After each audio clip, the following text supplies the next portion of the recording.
27e sommet Afrique-France est un événement majeur qui alimente les débats des populations maliennes où qu'elles se trouvent.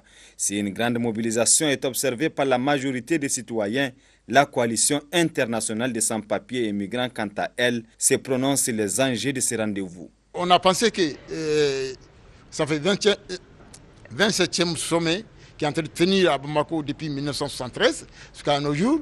Mais on ne voit pas l'utilité que le chef d'État organise des sommets chaque fois.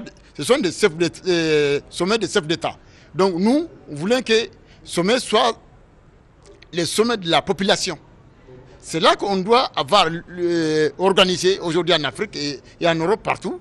Ça s'organise d'ailleurs, sauf en Afrique. À la question de savoir quelles sont les attentes des migrants ou des sans-papiers, le conférencier nous répond. Le genre de discours que moi je veux que les chefs d'État tiennent, c'est que quand on est un partenaire, ça veut dire qu'on est à pied d'égalité.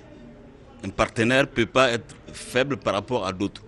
La France c'est un pays, l'Afrique c'est un continent. Donc le partenariat doit être égal. Il y a un déséquilibre à ce niveau-là, ça c'est un. Deuxièmement, la question migratoire aujourd'hui, ce n'est même pas un sujet. Si les chefs d'État se mettent d'accord pour dire que le passeport français, allemand, américain doit être égal au passeport tunisien, sénégalais et malien, le problème est réglé. Il n'y aura plus de passeurs, il n'y aura plus de morts en Méditerranée, il n'y aura plus de morts dans le désert. Donc tout le monde peut circuler librement partout dans le monde.